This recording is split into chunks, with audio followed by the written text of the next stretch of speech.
Have you ever felt a pull towards something new, something unknown, even when everything around you screams to stay put? A feeling that your comfortable, predictable life just isn't the whole story. That's exactly where we find Abram, a man living a secure life in the land of Haran. He has his family, his flocks, his home. Life follows a steady, familiar rhythm. His father, Terah, reminds him, "We have good soil here, good water. This is our home." And it is. But Abram feels something else, a restlessness he can't quite name, as he puts it, a tightening, like a bowstring being drawn. Then, in a moment that shatters the ordinary, a voice cuts through the silence, a voice only he can hear. "Go from your country, your people, and your father's household to the land I will show you." Imagine that. No map, no destination, no 5-year plan. Just a command to leave everything, but it comes with a staggering promise.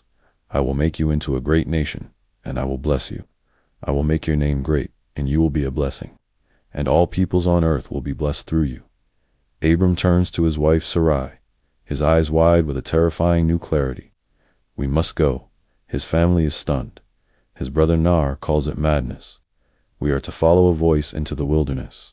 For a promise, his father Terah feels betrayed. "You dishonor the gods of this place and me with this talk." It's a conflict we can all understand. The familiar safety of what we know versus the frightening call to an unknown future. Sarai, the practical one, asks the hard questions. What land? Do you have a map?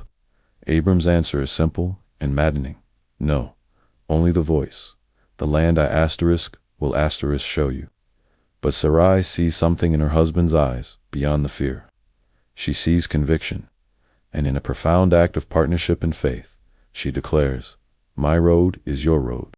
His nephew, Lot, filled with youthful eagerness, also chooses to go. And so, at 75 years old, Abram leaves his home, his past, and his security behind. He takes his wife, his nephew, and all they own, and steps out onto a road with no visible destination. They set out for a place called Canaan, a land they've never seen, guided only by a promise they can't yet grasp. Their journey begins.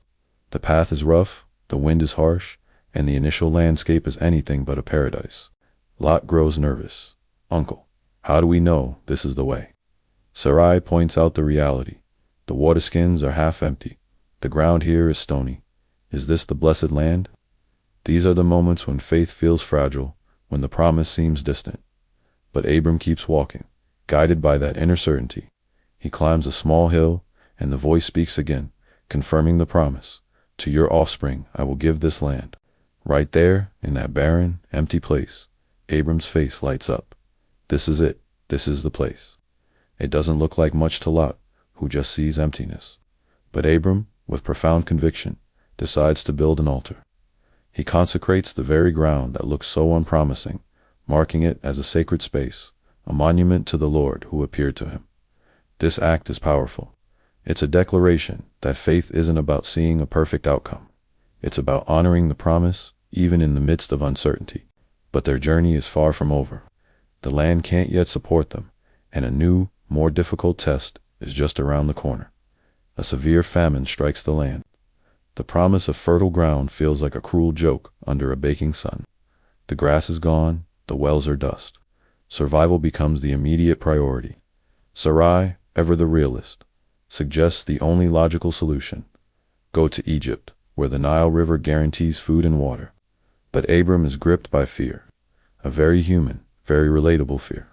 He knows Sarai is beautiful, and he worries that a powerful man in a foreign land, like the Pharaoh, might kill him to take her as his own. So he devises a plan born not of faith, but of fear.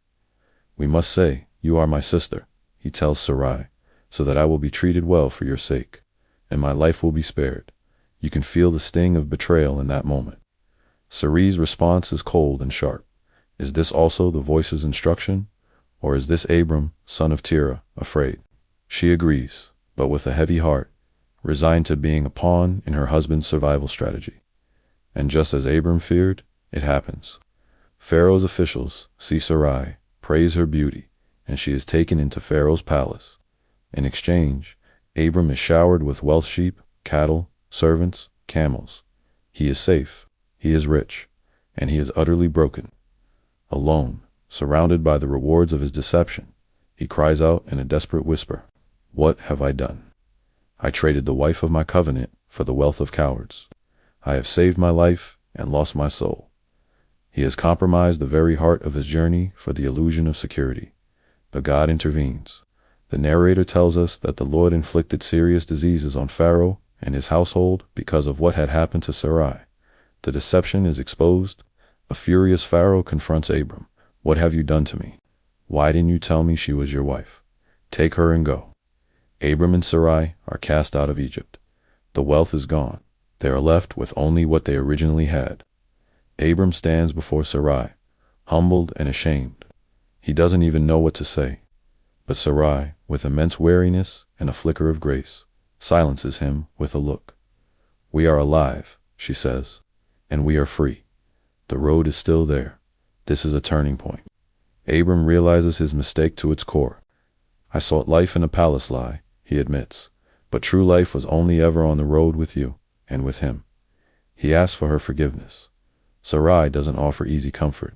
Instead, she picks up her traveling staff and says, "The sun is falling. We have a long way to go." Her action is her forgiveness. The journey continues. They return to the place where it all began, not Haran, their old home, but the altar Abram had built in the promised land. They are scarred, they are wiser, and their faith is no longer naive. It has been tested by fear and failure. Standing there, Abram looks to the horizon and says, "We are here again, with nothing but the promise, and that is everything." He has learned that true security isn't found in wealth or clever schemes, but in returning to the place of his calling, even after a monumental failure. And in that moment of humbled surrender, the voice of God returns, not with condemnation, but with reaffirmation. "Look around you, Abram. North, south, east, west. All the land that you see, I will give to you and your offspring forever." The promise is not revoked because of his failure. It's renewed. Abram takes Sarai's hand, and this time she lets him. Together, they take another step forward on that unknown road. The story ends not with them arriving, but with them continuing. Abram goes on, a stranger in the very land that was promised to him, because he was looking forward to a greater reality, a city with foundations, whose architect and builder is God.